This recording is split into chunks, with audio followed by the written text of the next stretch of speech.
Min-seok Kim is a billionaire mafia boss, a cold and calculating man who has built his empire through ruthlessness. He is a man who has rejected everyone, believing that power, money, and control are all that matter.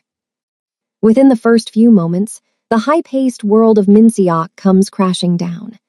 His step-siblings, Tae-ho and Yoon-jae Park, have orchestrated a plan to sabotage his car, causing a ghastly accident. This triggers a save-the-cat moment as Min-seok is left in a vulnerable state, suffering from amnesia and completely dependent on a stranger, Aaliyah Carter, a compassionate black nurse who finds him lying injured and homeless, her flashlight beam cutting through the rain, landing on Min-seok's unconscious face. She looks horrified but determined. This starts a journey of healing, and the mastermind behind Min-seok Kim's ghastly accident. Hello, family. Welcome to Afro Soul Mafia Stories. Before we proceed to the story, I would love to know where you are watching from. Kindly drop it in the comments section and also subscribe to this channel. Now let's continue with the story. The rain drummed a rhythmic, relentless beat against the floor-to-ceiling windows of the Park family's private lounge, overlooking the neon-soaked skyline of Seoul. Inside, the atmosphere was thick with a different kind of storm, one made of silent ambition and cold-blooded greed. Tae-ho Park stood by the mahogany bar, his lean, athletic frame silhouetted against the city lights. He wore a dark turtleneck that seemed to swallow the dim light of the room, his angular face illuminated only by the amber glow of the whiskey swirling in his glass. Beside him, Yoon-jae Park sat perched on the edge of a velvet armchair, her black blazer sharp and imposing, her posture as upright and polished as a blade. "It's done," Tae-ho murmured, a small, predatory smile tugging at the corners of his mouth. He didn't need to raise his voice. In the quiet of their shared malice, even a whisper felt like a shout. He thought of the mechanic he had bribed, a man who knew exactly how to make a brake line look like it had simply perished under the stress of a high-speed journey. The agility in Tae-ho's movements as he paced the room suggested a man who had finally outmaneuvered a giant. He turned to his sister, his eyes twinkling with the smugness of a predator who had just closed the trap.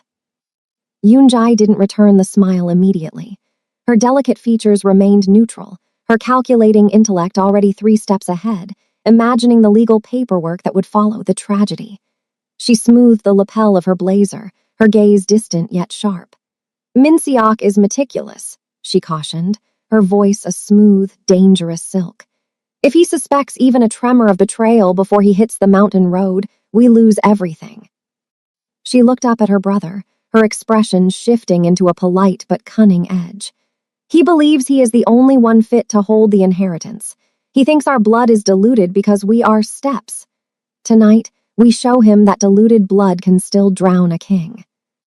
Across the city, in a penthouse that felt more like a fortress, Min-seok Kim was preparing for the journey that his siblings had turned into a death trap. He moved with a stern, authoritative grace, his strong build filling out a navy suit that had been tailored to perfection. Every movement was calculated, every thought focused on the business expansion awaiting him at the end of this drive. He checked his reflection in the mirror, his chiseled jawline set in its usual mask of serious, unyielding stone. To the world, and even to himself, he was untouchable. He was the sleeping lion of the Kim Empire, a man who viewed the warmth of trust as a dangerous liability. He reached for his car keys, his piercing eyes lingering for a moment on a framed photograph of his late father. He felt the weight of the billion-dollar legacy on his shoulders, a burden he carried with grim pride. He didn't know that the very vehicle waiting in the garage below had been transformed into a coffin of steel and glass. He didn't know that the siblings he had dismissed as mere annoyances were currently toasting to his demise. Back in the lounge, Tae-ho raised his glass toward his sister.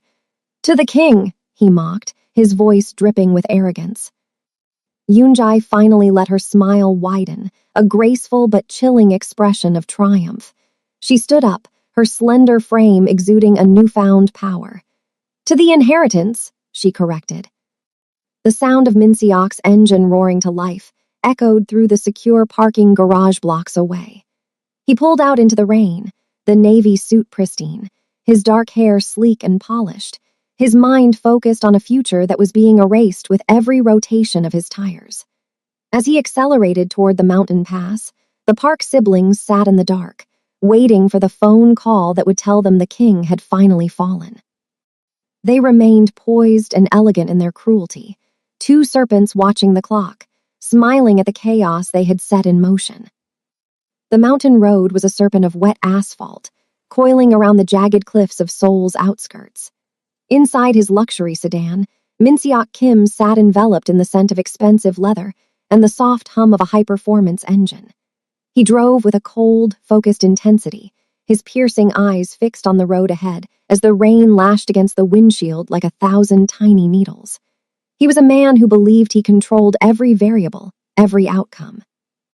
But as he crested the highest peak of the pass and pressed the pedal to navigate a sharp, descending turn, the illusion of control vanished. The brake pedal went limp beneath his foot. For a heartbeat, there was only the sound of the rain. Then, the world transformed into a violent, deafening kaleidoscope of shrieking metal and shattering glass. The car, once a symbol of his absolute power, became a steel trap as it punched through the guardrail and plummeted into the darkness of the ravine. Min-seok's last conscious thought was not of his billions or his empire, but of the cold, mocking smiles of Taeho and Yoonjae, the snakes he had allowed into his home. Then, the impact silenced everything. Silence returned to the valley, broken only by the hiss of steam rising from the mangled engine and the steady drip of gasoline. Min-seok lay draped over the steering wheel, his navy suit torn and soaked in a mixture of rainwater and the dark blood seeping from the gash on his forehead. To any passerby, he was no longer a billionaire. He was a ghost in the wreckage, a nameless casualty of the storm. A few hundred yards away, Aaliyah Carter was driving her modest hatchback, her eyes tired from a grueling double shift at the city hospital. The blue medical scrubs she wore felt heavy with the exhaustion of the day, but her spirit remained bright, anchored by the natural compassion that had led her to nursing. As she rounded the bend, her headlights caught the jagged gap in the guardrail. Her heart hammered against her ribs. She didn't hesitate. She pulled over, grabbed her emergency kit and a heavy flashlight, and scrambled down the muddy embankment. The wreckage was a horrific sight. The car was unrecognizable, a twisted carcass of black metal resting against a cluster of ancient pines. Aaliyah's breath came in short, jagged bursts as she approached the driver's side. She clicked on her flashlight, the beam cutting through the gloom until it landed on the man inside. He was pale, his chiseled jawline slack and his eyes closed in a terrifyingly deep unconsciousness. The blood from his head wound was a vivid, shocking red against his white shirt. Aaliyah reached through the shattered window, her white-gloved hand trembling slightly as she searched for a pulse. For a moment, she found nothing. Then, a faint, thready beat fluttered against her fingertips, a tiny spark of life refusing to go out. "Stay with me," she whispered, her voice a soft, steady anchor in the dark. "You're not alone." She worked with a slim but strong efficiency, her professional instincts taking over the fear. As she struggled to stabilize his head and neck, she looked for any sign of who he was. There was no wallet in sight, no phone, only the remnants of a man who looked like he had fallen from a great height. To Aaliyah, he wasn't a mafia boss or a billionaire. He was a human being in a state of total vulnerability, a homeless soul left to die in the dirt. She knew that if she waited for an ambulance in this remote area, he wouldn't survive the night. His breath was becoming shallow, his body temperature dropping in the freezing rain. With a strength born of desperation and grace, she managed to ease him from the seat, supporting his heavy, athletic frame as she guided him toward her car. Every step was a battle against the mud and the dark, but Aaliyah refused to let go. As she laid him across her backseat and covered him with a thermal blanket, she caught a glimpse of his face in the interior light. Even through the blood and the trauma, there was a lingering air of authority in his features, a ghost of the power he had once wielded. But his eyes remained shut, his memory a blank slate wiped clean by the betrayal of his own blood. Aaliyah climbed into the driver's seat, her mind made up. She wouldn't take him to the public hospital where the sharks might find him. She would take him home. She would be the one to heal the man the world had tried to erase. The hatchback pulled away from the cliffside, leaving the ruined symbol of Minsiok's old life behind in the mud. As the rain continued to fall, the billionaire was gone, and the sleeping lion began his long, quiet journey into the care of a woman whose kindness he had never imagined possible. The transition from the cold, violent darkness of the ravine to the soft, amber glow of Aaliyah's guest room was a journey across two different worlds. When Minsiok finally drifted back toward consciousness, it wasn't the roar of an engine or the scream of twisting metal that greeted him, but the faint, rhythmic ticking of a wall clock and the scent of lavender and antiseptic. He lay perfectly still for a long time, his body feeling heavy, as if it were made of lead. His athletic frame, usually taut with the tension of a man who commanded an empire, was now deeply embedded in the softness of a worn mattress. He slowly opened his eyes, but the authority that usually burned in his piercing gaze was gone, replaced by a haunting, vacant glassiness. He stared at the ceiling, tracing the faint patterns in the plaster, waiting for a name, a face, or a memory to surface. Nothing came. It was as if a thick, impenetrable fog had rolled over his mind, erasing every trace of the man who had once been the king of Seoul's underworld. "You're awake," a soft, steady voice murmured from the bedside. Minsiok's head turned slowly, his movement hindered by the thick bandages wrapped around his forehead. He saw a woman sitting in a wooden chair nearby, her slim but capable form silhouetted against the morning light filtering through the curtains. Aaliyah Carter watched him with an expression of profound relief, her gentle facial features illuminated by a warmth that Minsiok couldn't comprehend. She had traded her blue medical scrubs for a simple sweater, but the stethoscope still peeked out from her bag on the table, a reminder of the profession that had led her to him. "Where?" Minsiok started, his voice a dry, raspy ghost of the commanding tone he once possessed. He tried to sit up, but a sharp spike of pain shot through his temple, forcing him back against the pillows. "Easy," Aaliyah said, moving quickly to his side. She placed a gentle, cool hand on his shoulder, a touch that felt alien yet strangely grounding to him. "You're safe. You were in a very bad accident. I found you by the mountain pass and brought you here. I'm Aaliyah, I'm a nurse." Minsiok looked at her, his dark, wavy hair falling over the edge of his bandages. He searched her eyes for a sign of recognition, for a hint of who he was supposed to be to her, but he found only compassion. "Who am I?" he whispered, the question hanging heavy in the quiet room. Aaliyah felt a pang of deep sorrow for the man before her. Even in this broken state, his chiseled jawline and the sharp cast of his features spoke of a life of high status, yet he was now as vulnerable as a child. "I don't know," she admitted softly. "I couldn't find any identification at the crash site. No phone, no wallet. For now, you're just my guest." He closed his eyes, a flicker of fear crossing his stern face. In the void where his memory should have been, there was only a terrifying silence. He didn't remember the billion-dollar inheritance, the Navy suits, or the cold-blooded betrayal of T-Ho and Yoon-jae. He didn't remember that he was a man feared by thousands. To himself, he was a nameless shadow, a blank slate. "Do you remember anything at all?" Aaliyah asked, her voice a soothing anchor in the midst of his internal storm. "A name, a place, a face." Minsiok struggled, his brow furrowing as he tried to pierce the fog. For a split second, a flash of fire and the sound of a mocking laugh flickered in his mind, but it vanished as quickly as it appeared. He shook his head slowly. "Nothing, it's all gone." Aaliyah reached out and took his hand. Her palm was warm, a stark contrast to the icy rain that had almost claimed him. "Don't force it. The doctors at the clinic I consulted said that with a head injury like yours, memory can be a shy thing. It might come back in pieces or it might take time. But you have a place to stay and you have someone to look after you." Minsiok looked down at their joined hands, her deep brown skin against his pale, bruised knuckles. In his old life, he would have viewed such a connection as a weakness, a liability to be avoided. But in the vacuum of his amnesia, Aaliyah was the only thing that felt real. She was the person who had pulled him from the wreckage when he was a homeless soul with nothing to offer.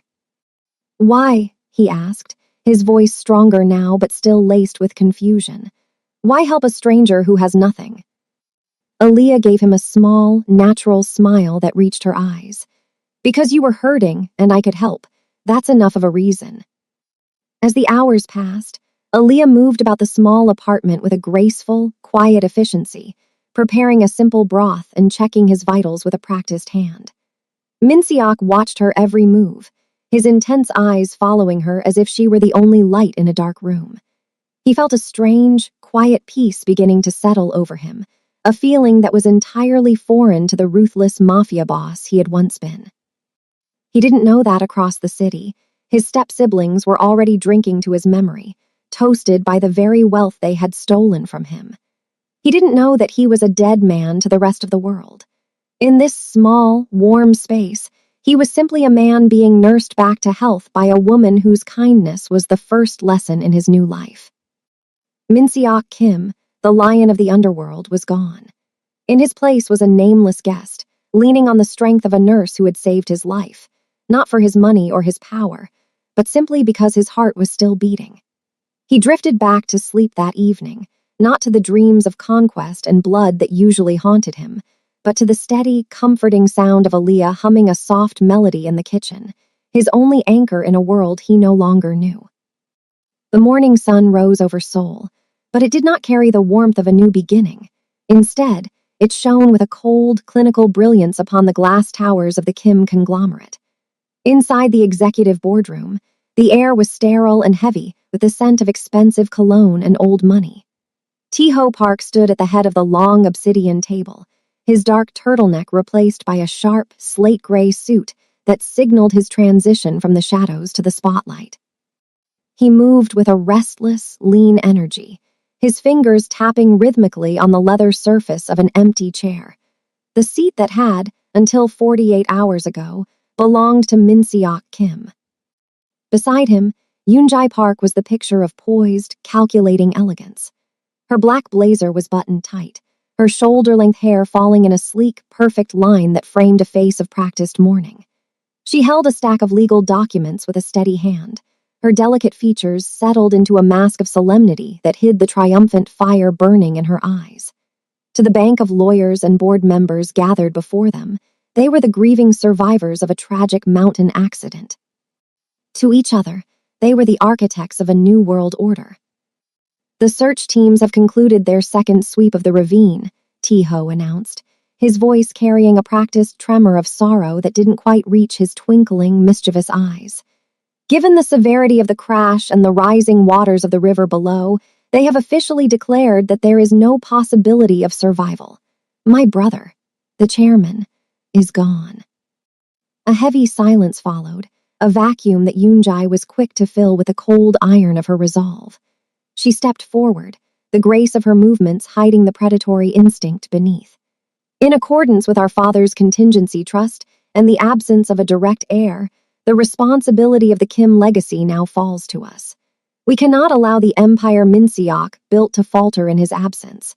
We are here to ensure a seamless transition of power." As the lawyers began to circulate the final inheritance papers, Tae-ho leaned back, his fit, lean build relaxing into the high-backed leather throne.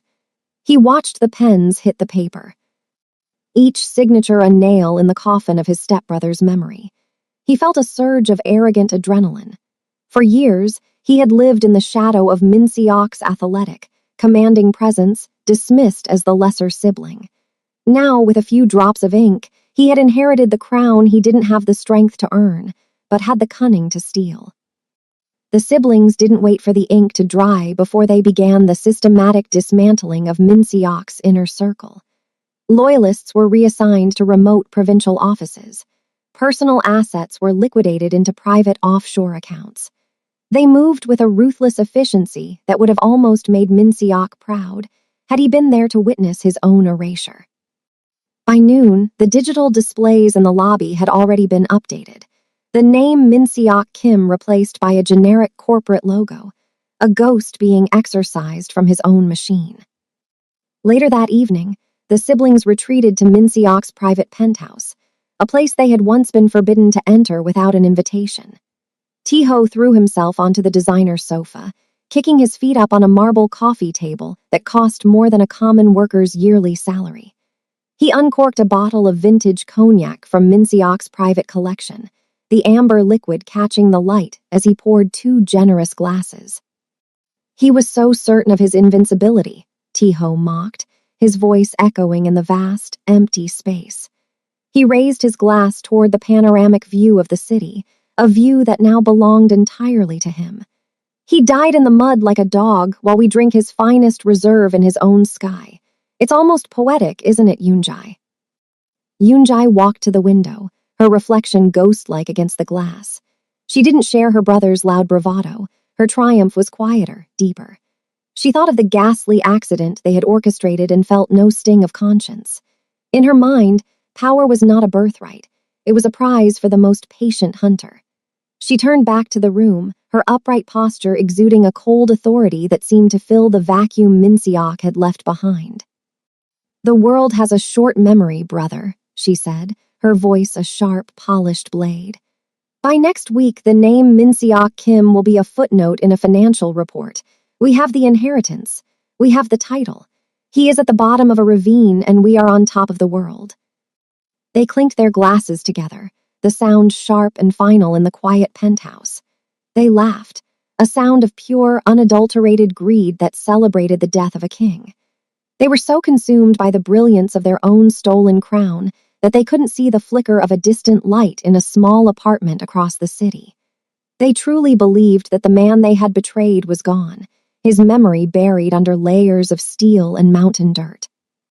They didn't know that while they were toasting to a dead man, the sleeping lion was breathing in the scent of lavender and antiseptic, his broken body being mended by a woman they would never have deigned to notice.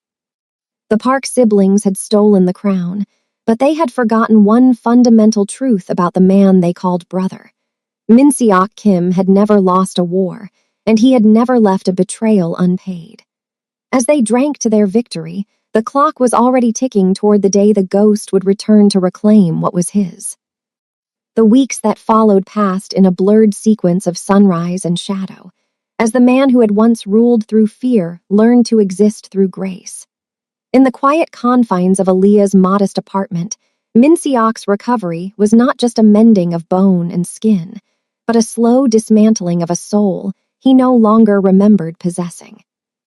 The stern, serious mask that had defined his life as a mafia boss began to soften, the chiseled lines of his jaw relaxing as the constant threat of betrayal was replaced by the simple, rhythmic hum of domestic life. Aaliyah became the sun around which his new, smaller world orbited. She moved through the rooms with a slim, capable strength, her blue scrubs often exchanged for soft, oversized sweaters after her long shifts at the hospital. She taught him the things his previous life had never allowed. How to enjoy the steam rising from a home-cooked bowl of soup, how to listen to the rain without calculating the risk of a mountain road, and how to find peace in silence rather than suspicion. "You're doing it again," Aaliyah said one afternoon, her voice a gentle tease. She walked into the small living room to find Minseok standing by the window, his strong, athletic frame tense, his piercing eyes scanning the street below with an intensity he couldn't quite explain. He looked like a king standing guard over a kingdom of one. He turned to her, his dark hair falling slightly over the bandage that still sat above his brow. "Doing what?" "Looking like you're waiting for an army to arrive," she replied, stepping closer to him. She didn't flinch at his imposing presence. Instead, she reached up and adjusted the collar of the simple cotton shirt she had bought for him. "There's no one coming, Minseok. At least, no one who wants to hurt you. Try to breathe." Minseok looked down at her, struck by the natural beauty of her soft, defined features. In the void of his memory, her face was his only map. "I feel like I should be doing something more, like I'm missing a purpose." "Your purpose right now is to heal," she said firmly, her hand lingering on his arm. "The world can wait." As his strength returned, Aaliyah began to involve him in the small tasks of her day. She taught him how to chop vegetables, laughing when his large, powerful hands fumbled with the delicate knife. She showed him how to tend to the few potted plants on her balcony, explaining the patience required for something to grow. Minsiok, who had once managed thousands of lives and billions of one with a single cold command, found himself focused entirely on the survival of a single orchid. He discovered that he liked the way her curly hair caught the afternoon light, and how her laughter seemed to fill the hollow spaces in his chest, where his identity used to be. One evening, as they sat together on the small sofa, the television murmured softly in the background. Aaliyah was leafing through a medical journal, her stethoscope draped over the back of the chair, while Minsiok watched her with an intensity that had shifted from authority to something far more vulnerable. "Why did you stay with me that night?" he asked suddenly. "You didn't know who I was. I was just a bloody stranger in a suit that cost more than your car. You could have just called the police and left." Aaliyah put her journal down, her gaze meeting his with a warmth that made the room feel smaller, more intimate. "As a nurse, I'm trained to see the person, not the suit. And as a woman, I saw someone who looked like they had been carrying the weight of the world alone for far too long. I couldn't just walk away from that." Minsiok felt a strange, tightening sensation in his throat. He reached out, his hand hesitant before he covered hers. Her skin was warm, a grounding reality that made the ghosts in his mind recede. In this simple life, he wasn't a Kim or a boss. He was just a man, and for the first time in a life he couldn't remember, he felt seen. "I don't know who I was before," he whispered, his thumb grazing her knuckles. "But I think I like who I am when I'm with you better." Aaliyah didn't pull away. Instead, she leaned in, the scent of her lavender soap a soft, intoxicating presence. Maybe the accident wasn't just a tragedy, Minsiok. Maybe it was a chance to start over. In that moment, the sleeping lion felt a flicker of something more powerful than any empire he had ever commanded. He was falling for her, not for what she could do for his power, but for the way she had mended his spirit without asking for anything in return. He watched her smile, a soft, compassionate expression that made him forget the dark mountain pass and the cold metal of the wreckage. He was a nameless guest in a small apartment, living a life of simplicity he would have once scoffed at. But as he looked at Aaliyah, he realized he had never been richer. He didn't know that miles away, his siblings were burning through his fortune, or that the lion was being hunted by the very people who shared his blood. He only knew that for the first time, he was safe, and that the woman holding his hand was the only kingdom he ever wanted to rule. The peace of the small apartment was shattered not by a scream, but by the low, flickering hum of the evening news. It was a Saturday, the kind of quiet evening where the only sound should have been the steam whistling from the kettle and the soft rustle of Aaliyah's medical journals. Minsiok sat on the edge of the sofa, his athletic frame relaxed, his intense eyes following Aaliyah as she moved through the kitchen, humming a melody that had become the soundtrack to his recovery. Then, a name cut through the air like a jagged blade. Breaking news. The board of directors for Kim International has officially confirmed the appointment of Tae-ho Park as the new chairman, following the tragic death of Minsiok Kim. Minsiok froze. The tea towel in his hand dropped to the floor. On the television screen, a high-definition image flashed. Tae-ho Park, dressed in a dark turtleneck and a sharp blazer, was standing before a podium, his face a mask of practiced grief that didn't quite hide the predatory twinkle in his eyes. Beside him stood Yoonjae Park, her black blazer sleek and professional, her smile a thin, calculating line of triumph. The sound of the television seemed to distort, warping into the screech of tires and the violent crunch of metal. Minsiok's breath hitched. Suddenly, the scent of Aaliyah's lavender candles was replaced by the acrid, choking smell of gasoline and burning rubber. He clutched his head, his fingers digging into his dark, wavy hair as the fog in his mind began to swirl with violent intensity. "Minsiok, what is it?"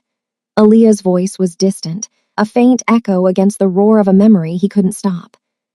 The flashes came in rapid fire, a hand reaching into the undercarriage of a car, the metallic snip of a wire, the sound of Tae-ho's arrogant laugh echoing in a marble hallway. He thinks our blood is diluted. Tonight, we show him that diluted blood can still drown a king." Minciok's eyes flew open, their vacant glassiness replaced by a terrifying, piercing clarity. He wasn't just a guest. He wasn't just a man who liked orchids and quiet mornings. He was a lion who had been hunted by his own pride. He saw the face of the mechanic he had once trusted, the ledger of his billion-dollar empire, and the cold, unyielding weight of the navy suit he had worn on the night the world ended. "Minciok, look at me." Aaliyah was in front of him now, her slim, strong hands gripping his shoulders, her face full of the compassionate concern that had first saved him. He looked at her, but for the first time he didn't see just his savior. He saw the contrast between her world and the one he had left behind. The intensity in his gaze was so sharp, so authoritative, that Aaliyah instinctively took a half-step back. The sleeping lion wasn't just stirring, he was clawing his way back to the surface. "T-Ho," Minciok rasped, the name tasting like ash and iron on his tongue. His chiseled jaw was set in a stern, serious line that looked as if it had been carved from stone. "Yunjai."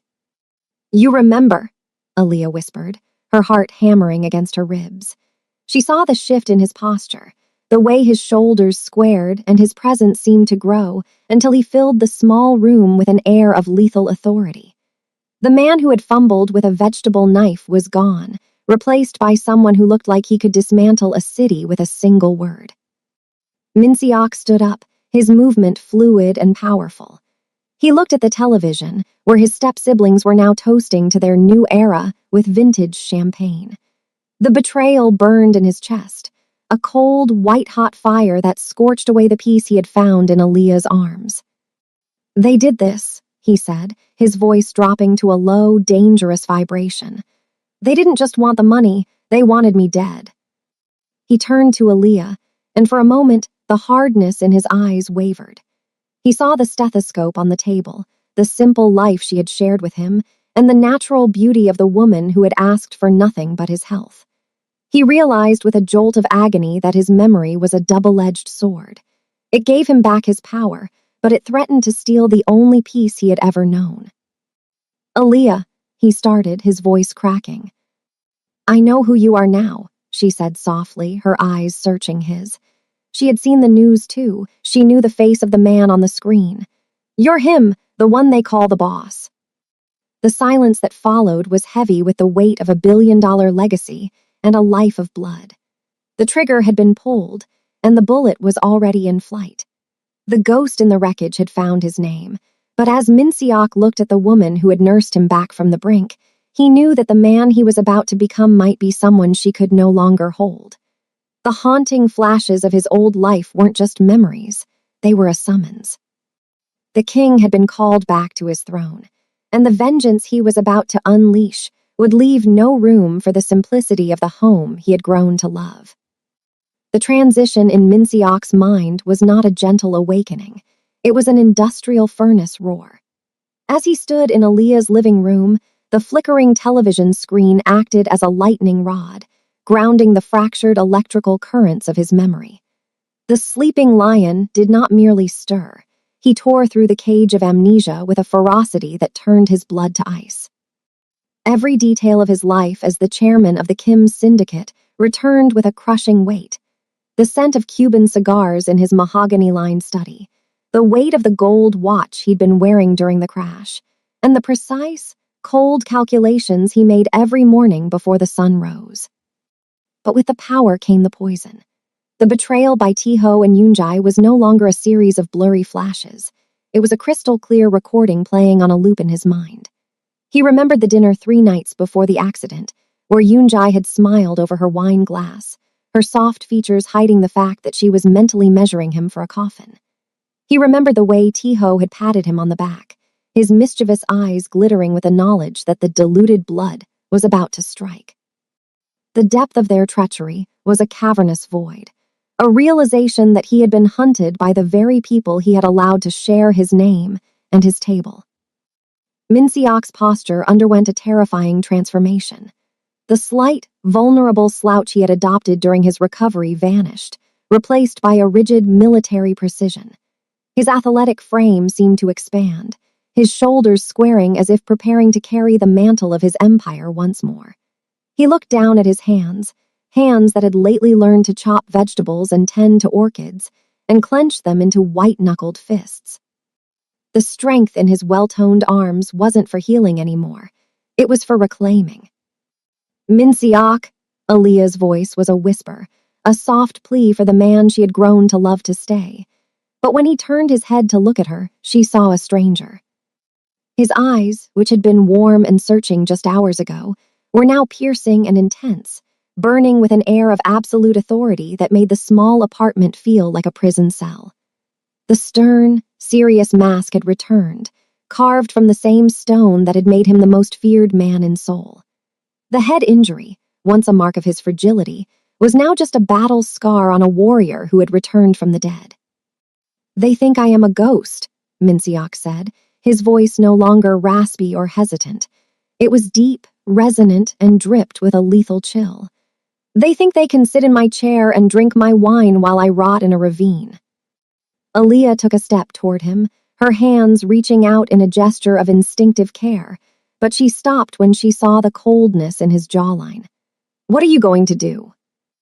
"I am going to remind them why I am the head of the Kim family," he replied, his gaze fixed on the television where T-Ho was currently being toasted by a crowd of sycophants. "I am going to show them that a king does not die simply because his heart stops for a moment." He walked to the window, looking out at the city skyline. In his mind, he was already mapping out the loyalists who could be reached, the hidden accounts his siblings didn't know about, and the exact sequence of the fall he would orchestrate for the parks. The simplicity of the life Aaliyah had offered him, the soups, the music, the quiet mornings, felt like a dream he was forced to wake up from. He felt the pull of his old life, a dark, magnetic force that demanded he return to the shadows and the blood. Yet, as he caught his reflection in the dark glass, he saw Aaliyah standing behind him, her blue scrubs a stark contrast to the darkness of his thoughts. A pang of agony twisted in his chest. He realized that the man he was becoming again was a man who couldn't exist in her world. The lion had awakened, but the price of his awakening was the peace he had found in her arms. "Minsiak," she said, her voice trembling but brave. "You don't have to go back to being that man. You survived, you have a new life here." He turned back to her, and for a fleeting second, the nameless guest flickered in his eyes before the boss took over completely. He reached out and touched her face, his thumb grazing her soft cheek with a tenderness that felt like a goodbye.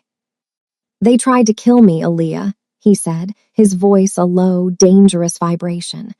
"If I don't go back, they will never stop, and if they ever find out you saved me, they will come for you too." The realization hit him like a physical blow. His survival wasn't just a miracle, it was a threat to her safety. As long as T-Ho and Yoonjae sat on his throne, Aaliyah Carter was a target. The lion hadn't just awakened to take back his crown. He had awakened to protect the only person who had ever treated him like a human being rather than a transaction.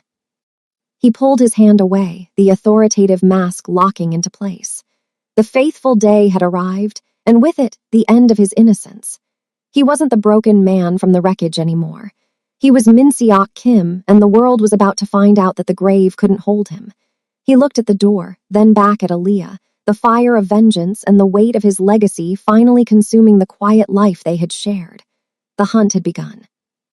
The transition from the warmth of Aaliyah's small apartment to the cold, glass and steel shadows of Seoul's financial district required a calculated precision that only a man of Minsiak's background could muster. He sat at the small kitchen table, the light of a single amber lamp illuminating the sharp, chiseled lines of his jaw. He was no longer the wandering ghost. He was a commander preparing for an asymmetric strike. To re-enter his world undetected, he needed to bypass the high-tech biometric surveillance and the newly hired loyalists now patrolling the Kim Towers. He needed a phantom's entrance, and for that, he needed Aaliyah. Aaliyah stood across from him, her medical bag open on the counter. She watched him with a mixture of trepidation and unwavering loyalty. To the world, she was just a nurse in blue scrubs, an invisible part of the city's working class who moved through secure buildings without a second glance. To Minsiok, she was his Trojan horse. The executive gala is being held at the Grand Orchid Plaza to celebrate the merger, Minsiok said, his voice a low, dangerous vibration that commanded the room. T-Ho and Yoonjae have doubled the security, but they expect a frontal assault from a rival family. They don't expect a medical emergency from within. He laid out a blueprint of the plaza, drawn entirely from memory, on a paper napkin. He pointed to the service elevators used by medical standby teams and the blind spots in the kitchen corridors where the cameras lagged by 3 seconds. Aaliyah listened, her natural beauty tempered by a new, grim resolve. She understood the plan. She would enter as a part of the contracted medical standby team for the event, carrying the supplies Minsiok needed to regain access to his private biometric server, a hardware bypass key he had hidden in a secure safe deposit box months before the accident. "If they catch you, Aaliyah," Minsiok began, his piercing eyes softening for a fleeting second.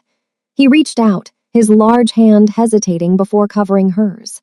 The athletic power in his frame was tethered by a sudden, sharp fear for her safety. "They won't," she interrupted, her voice steady and full of the same strength she had used to pull him from the wreckage. "I've spent my life being invisible to people like them. I can get in, and I can get you what you need. Just promise me that when this is over, the man I saved is the one who comes back." Minsiok didn't answer with words. He simply tightened his grip on her hand. Under the cover of a rainy Tuesday, the silent retribution began. While T-Ho and Yoonjae were busy rehearsing their victory speeches, Aaliyah used her credentials to secure a temporary shift at the plaza. Meanwhile, Minsiok, dressed in a nondescript dark hoodie that hid his authoritative features, moved through the city's underground like a predator in the tall grass. With Aaliyah acting as his eyes and ears inside the perimeter, Minsiok successfully intercepted the encrypted signal from his server. That night, in the back of a shadowed car, Minsiok watched the digital upload bar on his laptop hit 100%. He now had backdoor access to the company's internal accounts, the private security feeds, and the undeniable evidence of the siblings' embezzlement and sabotage. He looked at Aaliyah, who sat beside him in the dark, her hand resting on his arm. The lion was at the gates, silent and invisible, waiting for the perfect moment to tear the stolen crown away. The retributive strike was no longer a hope, it was an inevitability. The Grand Orchid Plaza pulsed with the heartbeat of high society, a symphony of clinking crystal and orchestrated laughter. Under the dazzling light of crystal chandeliers, T-Ho and Yoonjae Park stood at the center of the ballroom, the undisputed heirs to a throne built on blood and betrayal. T-Ho looked every bit the modern king in a tailored tuxedo, his smirk radiating a smug, untouchable confidence as he toasted to the board of directors. Beside him, Yoonjae was a vision of cold elegance in a black silk gown, her eyes scanning the room with the predatory satisfaction of a hunter who had finally claimed the forest. "To the future," T-Ho announced, raising his glass high. "To a Kim International that is stronger, leaner, and finally free of the shadows of the past." But as the room erupted in applause, the massive digital screens behind the podium, meant to display the new corporate logo, suddenly flickered into static. The air in the ballroom chilled instantly. The upbeat music died, replaced by a low, rhythmic thud that sounded like a heartbeat. Then, the static cleared, and the screen didn't show a logo. It showed a grainy, high-definition video of a darkened garage, a mechanic's hands cutting a brake line, and the unmistakable voices of T-Ho and Yoonjae discussing the ghastly accident that would secure their fortune. The silence that followed was deafening. T-Ho's glass slipped from his hand, shattering on the marble floor. Yoonjae's face, usually so poised, drained of all color, turning a sickly, ghostly white. "Who is doing this?" T-Ho roared, his voice cracking with a sudden, desperate fear. "Shut it down." "The dead don't stay silent forever, T-Ho." The voice didn't come from the speakers. It came from the back of the hall. The heavy oak doors swung open, and the crowd parted like the Red Sea. Walking down the center aisle was a man the world had mourned for weeks. Min-seok Kim moved with a terrifying, athletic grace, his strong build filling out a charcoal suit that seemed to radiate authority. The scar on his forehead was a jagged badge of survival, and his piercing eyes were locked on his siblings with a lethal, focused intensity. He didn't look like a victim. He looked like a god of retribution. Min-seok, Yoonjae whispered, her hand trembling as she reached for the podium to steady herself. It's impossible. You were always better at math than at loyalty, Yoonjae, Min-seok said, his voice a low, dangerous vibration that echoed to the furthest corners of the room. He stepped onto the stage, the sheer power of his presence forcing his siblings to shrink back. You calculated the height of the cliff, the speed of the car, and the depth of the water, but you forgot to calculate the strength of the woman who saved me. He turned slightly and reached out his hand toward the side entrance. Aaliyah Carter stepped into the light. She had traded her blue scrubs for a floor-length emerald gown, her curly hair framing a face that glowed with a natural beauty that put every diamond in the room to shame. She walked to Min-seok's side, her slim but strong hand sliding into his. She wasn't just a nurse anymore. She was the queen consort of a reclaimed empire. "This is Aaliyah Carter," Min-seok announced, his stern features softening for a fleeting second as he looked at her. "She found a homeless man in the mud and gave him a reason to live. You found a brother and gave him a reason to kill." Min-seok turned back to the siblings, his expression hardening into stone. "The police are already at the gates. The evidence of your sabotage, the embezzlement, and the attempted murder has already been sent to every major news outlet in the country. You didn't just lose the inheritance, T-ho. You lost your lives." As security teams, loyalists who had been waiting for the lion's signal, moved in to restrain the Park siblings, the shocking twist was not just Min-seok's return. It was the way he looked at Aaliyah. The cold, ruthless mafia boss had died in that ravine, and in his place stood a man who finally understood that power was nothing without a soul worth protecting. He led Aaliyah to the center of the stage, ignoring the flashes of the cameras and the gasps of the elite. In the wreckage of his old life, he had found something far more precious than a billion-dollar legacy. He leaned in, his forehead resting against hers, a silent promise made in the middle of his greatest victory. The king had returned to his throne, but for the first time in his life, he wasn't sitting on it alone. Aaliyah saved his life, but he saved her future. Tap the heart if you believe true love can change even the coldest heart, and share this with someone who needs a reminder that hope is never lost. Thanks for staying with us, and please don't forget to like, comment, and subscribe to this channel for more amazing stories. Stay blessed and stay beautiful.